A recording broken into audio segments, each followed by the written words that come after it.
She smelled faintly of rain and expensive perfume, the kind that doesn't announce itself, just lingers, like a memory you didn't realize you'd kept. When she slid into the back seat, I almost didn't recognize her as drunk, just tired in that way people get when the night's been longer than they planned. Her hair was loose, slightly damp from the drizzle, a dark strand sticking to her cheek. She didn't notice.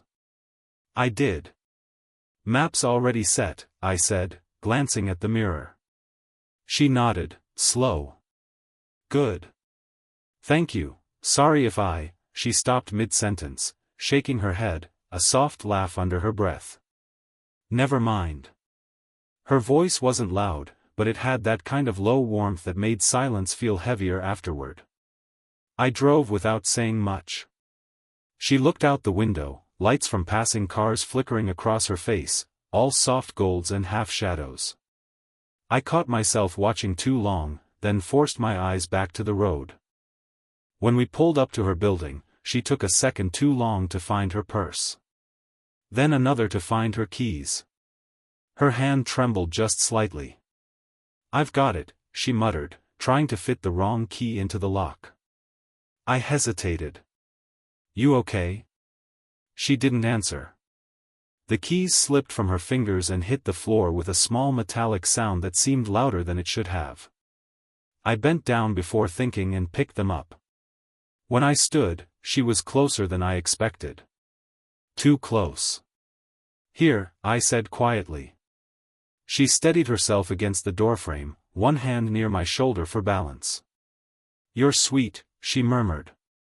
Most drivers would have driven off by now. Her fingers brushed my jacket, not a deliberate touch, more like gravity had pulled her that way. But the contact stayed. I could feel her breath, the faint scent of gin and something floral beneath it. She blinked at the lock, squinting. Why do they make these things impossible when you need them most? I took the keys gently from her hand. "May I?" She didn't answer, just nodded once, her eyes following my hands as I tried the key. The door clicked open with embarrassing ease. "There," I said, half smiling. She leaned against the doorway, watching me in a way that made me forget for a second that I was supposed to leave. "You make that look easy," she said softly. Maybe I just needed someone steadier than me tonight. I didn't know what to do with that. She tilted her head, studying me, not flirtatious, exactly, but curious. Searching. Like she was trying to place me in her world and failing. "You're too kind," she added. Her tone had shifted, still gentle, but there was something under it now. Something that made my chest feel tight. "It's just part of the job," I said, though it didn't sound convincing even to me. "Right."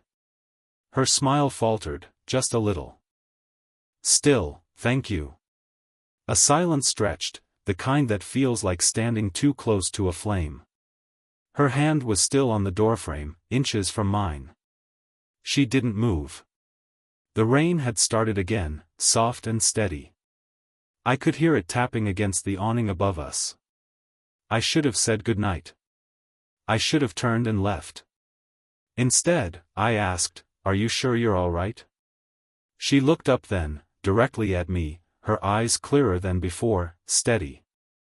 "No," she said, almost whispering. "But I will be." The light above the door flickered. Somewhere inside, a phone started ringing.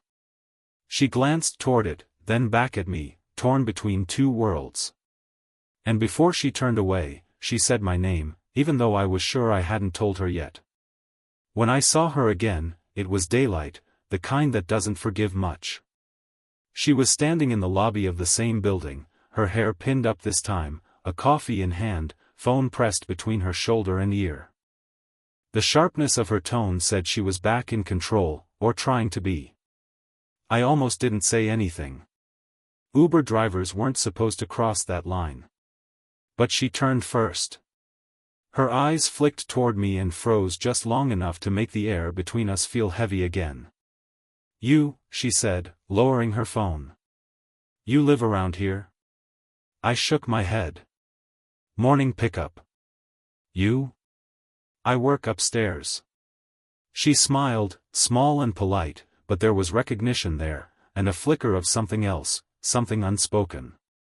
You were very kind last night. I probably wasn't at my best. You were fine, I said, then regretted how fast the words came out. Too defensive. Too eager. She noticed. Of course she did. I don't usually drink that much, she said, her voice quieter now.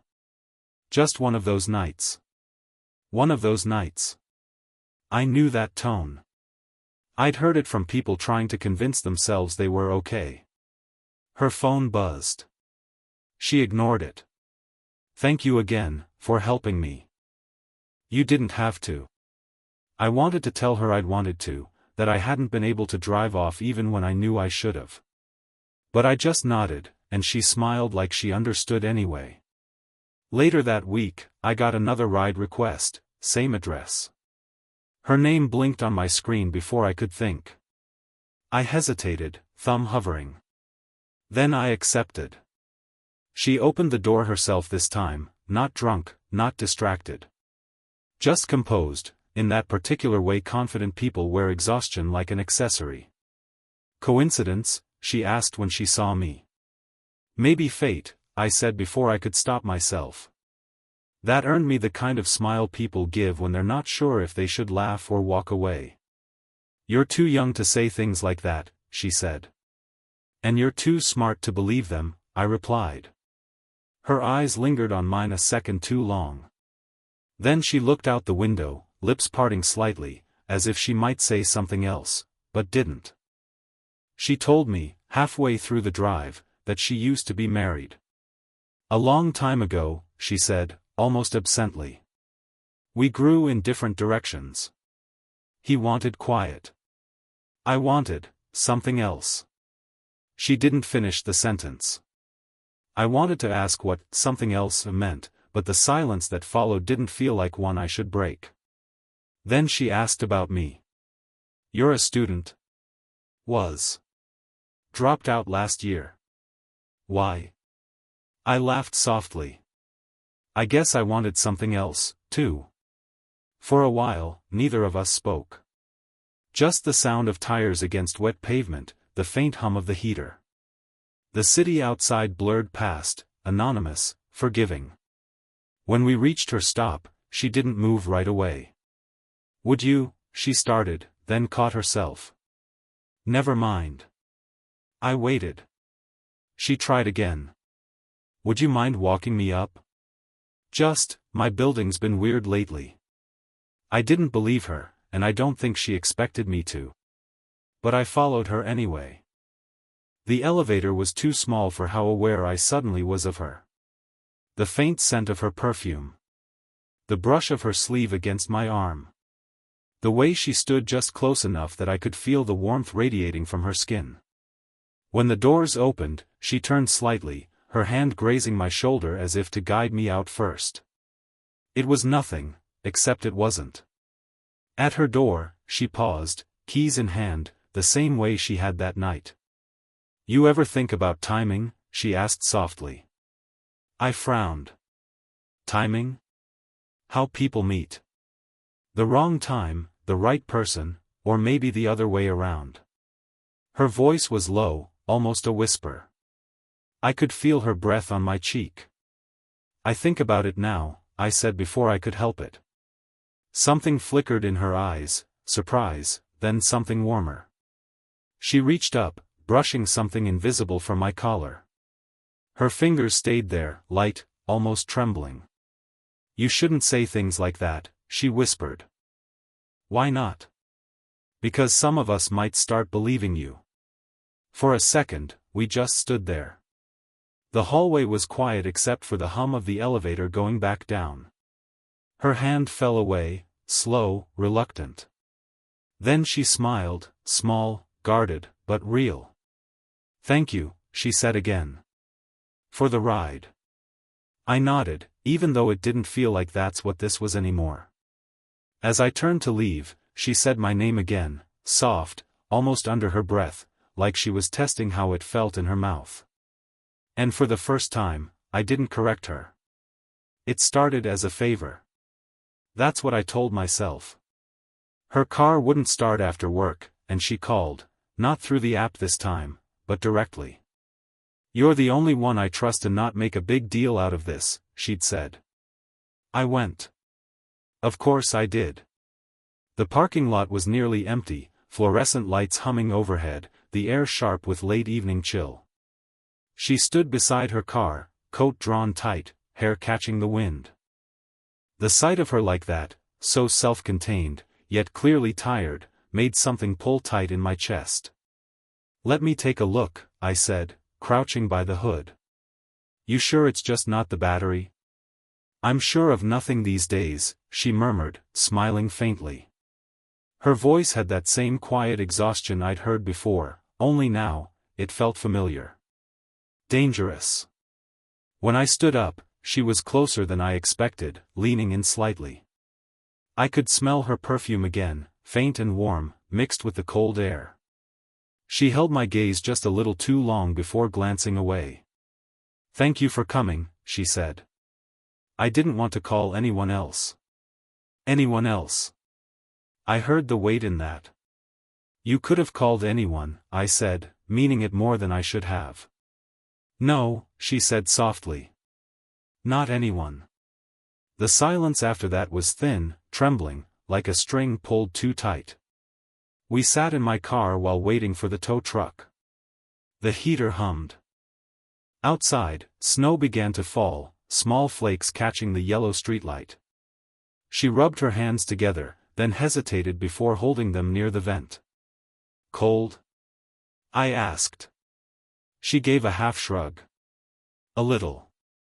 I'll survive." I reached out without thinking, covering her hands with mine to warm them. Her fingers went still, not pulling away, just still. She didn't look up at first. When she finally did, her eyes met mine with that quiet intensity I'd come to recognize, the kind that doesn't ask for permission, only dares you to look away. Her hands were soft, smaller than I remembered. My pulse stuttered. She noticed. "This is wrong," she whispered. "Then why aren't you moving?" Her lips parted slightly, but she didn't speak. Her breath came slow, visible in the cold air before the heater caught it. She looked down, then laughed softly, not amusement, but something closer to disbelief. "You're too young for this." "For me?" "Maybe," I said, "but you keep calling." Her head turned toward me again. For a second, her face was inches from mine, her eyes flicked down, then up, searching. My heart beat loud enough that it drowned out the hum of the car. Then, her phone lit up on the console, a message. A man's name. Ethan.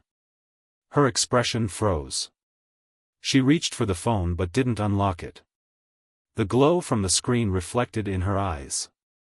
"Friend?" I asked quietly. She hesitated. "Something like that." The air between us changed, not colder, just heavier. I could feel her pulling back into herself, walls rebuilding in real time. "I should go," she said, almost to herself. But she didn't move. Instead, she looked out the window, exhaled slowly, and then, without looking back, said, "You make me forget how lonely I am." It wasn't said like a confession. More like a mistake spoken too late. Her voice trembled at the edges. My hand moved before thought could stop it, brushing a stray strand of hair from her cheek. She turned toward me at the touch, eyes wide, the air between us sharp with things unsaid. For one heartbeat, the world went still. And then, headlights swept across the lot. The tow truck. We jumped apart. She swallowed, breath shaky. "Thank you," she said again, but it sounded like a plea this time. As she stepped out, I caught the faintest reflection of us in the car window, two people who hadn't done anything wrong, but looked like they had. And before the door closed, she whispered, barely audible, "Don't make this harder." I didn't answer. Because I already had. The next time we saw each other, it wasn't planned. I was parked near the cafe where she sometimes stopped before work, waiting on a pickup, when she stepped out of the glass doors, phone in hand, laughter fading as she spotted me. For a second, she looked like she might keep walking. Then she didn't. She crossed the street, coffee in one hand, the other tucking a loose strand of hair behind her ear. "You following me now?" she said, smiling, but not really. "Pure coincidence," I said. "Sure." She leaned against the car, eyes narrowed just slightly. "Do you always end up where I am?" "Only when you call me," I said quietly. That made her still. The lightness drained from her face. "Don't say that," she said. "Why not?" "Because I'll believe it." The silence that followed was sharper than words. I opened the passenger door. "You want a ride?" She hesitated. Then she got in. We didn't speak for the first few minutes. The city blurred by, early light slanting through buildings, painting everything gold. I could feel her beside me, legs crossed, one hand resting on her knee. Every few seconds, she glanced out the window like she was searching for something she'd lost a long time ago. Finally, she said, "You don't understand how this looks." I didn't answer. She turned toward me. "I'm your client. I'm older. I should know better. And yet," I said, "you're here." Her lips parted slightly, not to argue, just to breathe. The air in the car shifted, thick with everything we weren't saying. My hand tightened on the steering wheel. Hers brushed her hair back, fingers trembling just enough for me to notice. When I stopped at the next light, she reached over and placed her hand on my arm, not hard, but steady. "Pull over," she said softly. I did. The moment the car stopped, she exhaled, a shaky, quiet sound. "I can't stop thinking about that night," she whispered. "About how you looked at me." Her words hit somewhere low in my chest, painful in the way truth usually is. "I wasn't supposed to," I said. "But I did." She looked at me then, really looked. "You shouldn't make me feel like this." "Then stop coming back," I said, the words rougher than I meant them. Her eyes flashed, but she didn't pull away. Instead, she leaned closer. The smell of her perfume filled the space, soft, warm, familiar now. Her voice dropped to almost nothing. "You think I haven't tried?" Her hand was still on my arm. My pulse thudded against her palm. The world outside went quiet, cars passing, people walking by, none of it seemed real anymore. I turned to her slowly, close enough to see the fine lines near her eyes, the way her lips trembled when she breathed. "Tell me to stop," I said. She didn't. I reached up, brushing my fingers against her hair, tucking a loose strand behind her ear. Her eyes fluttered shut for half a second, long enough to undo every bit of distance we'd been trying to keep. Her breath caught. "This is a mistake," she whispered. "Probably," I said. "But I'm already in it." For a heartbeat, everything stilled, the air, the light, even sound. She leaned forward, just slightly. My hand found her cheek, the warmth of her skin against my palm. Her lips were close enough that I could feel her breath when she spoke. "Say my name," she whispered. I did. And then, a sharp knock on the window. We jumped apart. A man stood outside, wearing her company's lanyard. He looked surprised, then confused. "Ma'am? We've been trying to reach you, the meeting started 10 minutes ago." Her hand went to her mouth. Her eyes darted to me, wide, caught between panic and something else entirely. I'll be right there," she said through the glass. The man nodded and walked away. For a long moment, neither of us moved. Then she turned to me, voice barely above a whisper. "This can't happen again," she said. But the way she looked at me said the opposite. For 3 days, she didn't call. No texts. No rides. No excuses. I told myself it was good, space, distance, logic. But every night I caught myself scrolling through old routes, half hoping her address would pop up again. When she finally did reach out, it wasn't for a ride. Can you come by the office? After hours. Please. No explanation. Just that word, please. By the time I arrived, the building was dark except for the soft glow from her corner office on the top floor. The lobby guard recognized me, gave me a look like he wanted to ask questions, then didn't. When the elevator doors opened, she was there, barefoot, jacket draped over a chair, a glass of water in her hand she wasn't drinking. I shouldn't have asked you here, she said before I even crossed the room. But you did. She looked up at me, eyes tired but sharper than I'd ever seen them. Something happened. I stepped closer. What kind of something? She hesitated, the kind that comes before truth. Someone saw us. In the car. My stomach tightened. Who? A colleague. Ethan. The name hit like static. The one who texted you that night? She nodded slowly. He's not just a colleague. He used to be more. There it was, the twist I hadn't seen coming. Her voice was low, steady, but her hands trembled as she set the glass down. He thinks something's going on. He said if I'm not careful, it'll get around. And he's right. I took a step toward her. Did you tell him he's wrong? She laughed under her breath, sharp, humorless. I didn't have to. He saw my face. Her arms wrapped around herself. The silence between us grew dense, electric. I can fix this, I said, though I didn't know how. Her eyes flicked to mine. You can't. You shouldn't even be here. Then why am I? That stopped her. She looked at me like she wanted to say something cruel to end it, to push me away, but the words didn't come. Instead, she turned, pacing to the window, staring down at the city below.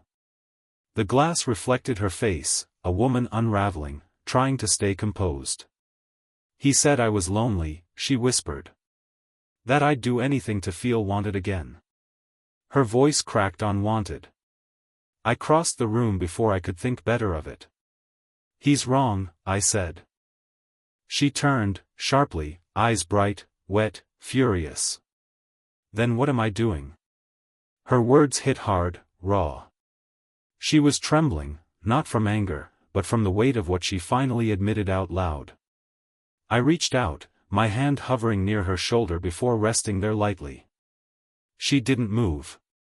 You're allowed to want something that's real, I said. And you think this is real? I met her eyes. Tell me it's not. Her breath caught. The room was too quiet, every sound outside muffled by the heavy glass. She didn't speak. She just stared at me, breathing shallowly, like every inhale hurt a little. When she finally stepped closer, it was slow, hesitant, magnetic. The edge of her skirt brushed my leg. My hand slipped from her shoulder to her back, instinct, not plan. This is going to ruin me, she said, barely above a whisper. I won't let it. She laughed softly, shaking her head. You already are. The air between us snapped, charged, too full. She looked at my mouth, then away, then back again, fighting something she was already losing. I leaned in slightly, just enough that I could feel the heat of her skin, her breath feathering against my jaw. Her hands came up as if to push me away, but they stayed there, palms resting on my chest instead. Say you don't want this, I murmured. Her fingers curled into my shirt. I can't, she said. Then a sound, the ping of an incoming message on her desk.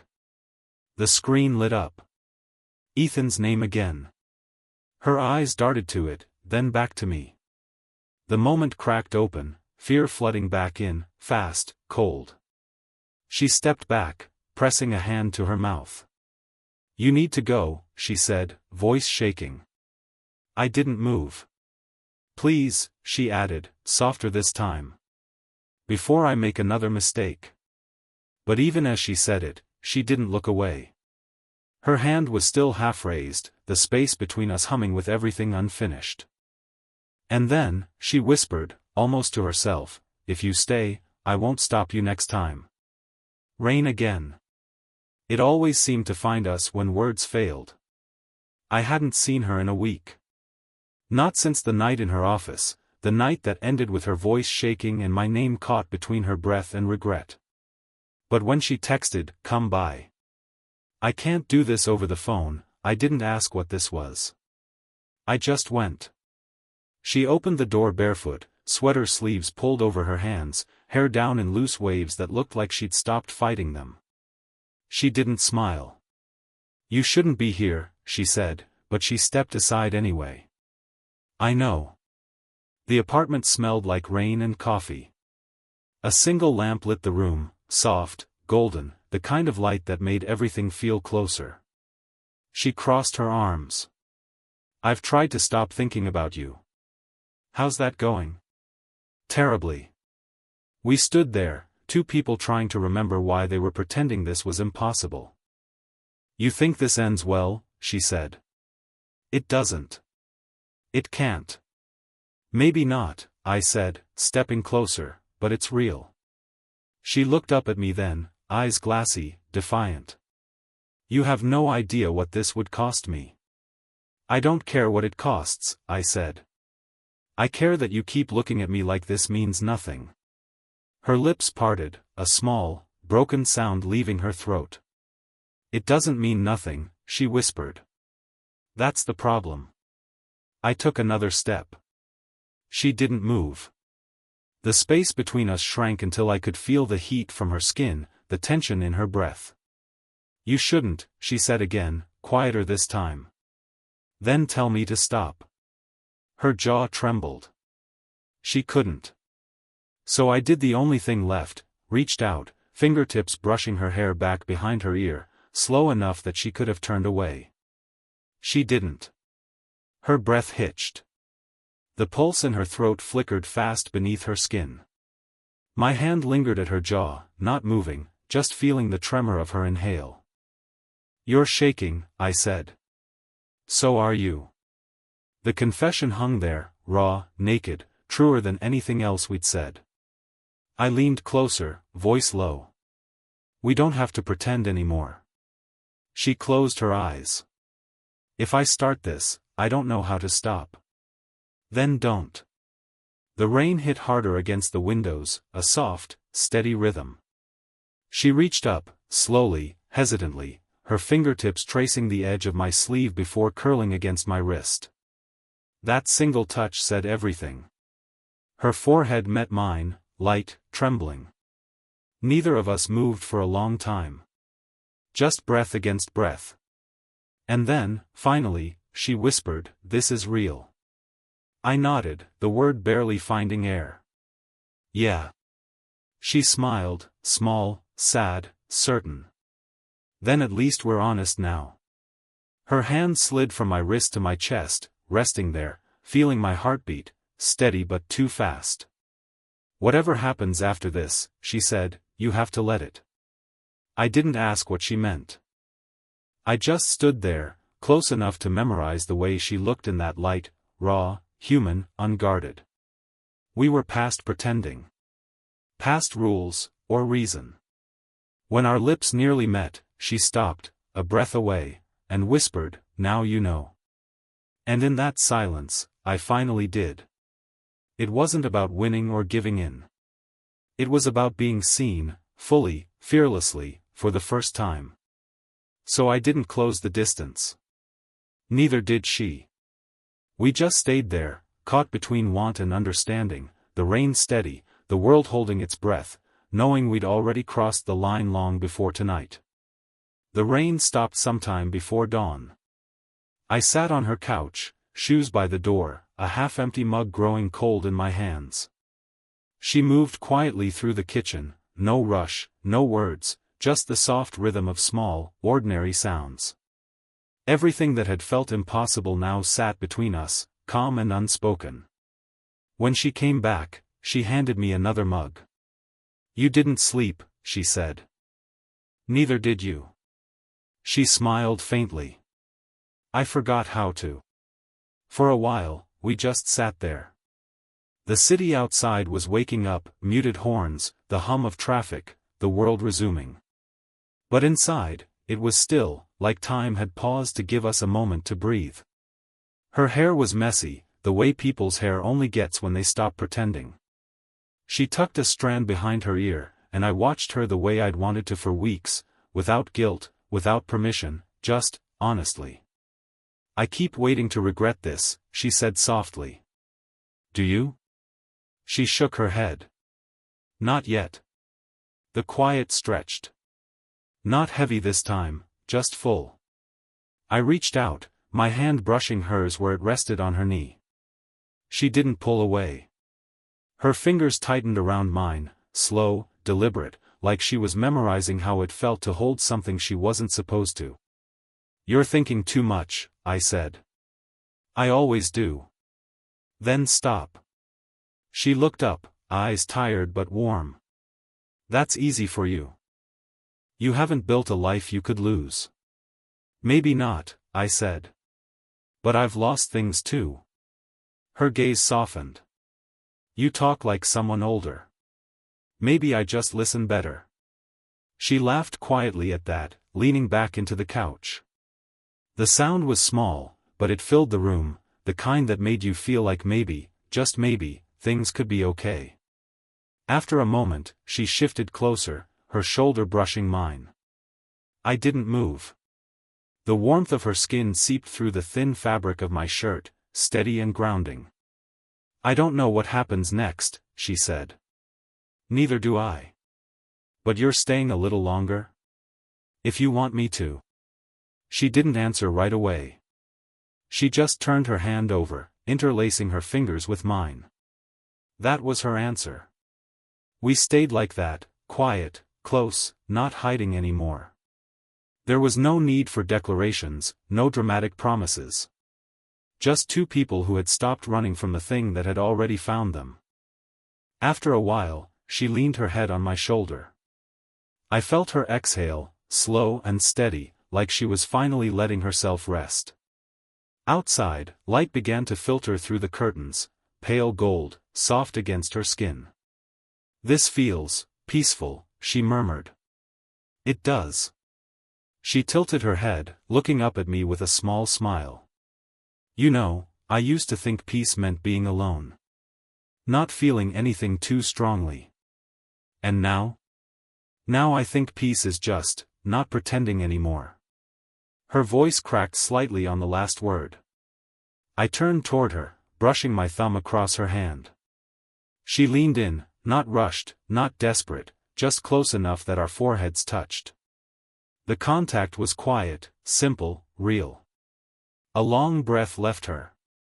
"You should go soon," she whispered. "I know. But not yet," she added, eyes closing. "Not yet," I echoed. We stayed like that, no fear left, no need to define it. Just the warmth of her hand in mine, the weight of everything we'd already said without speaking. And for once, that was enough.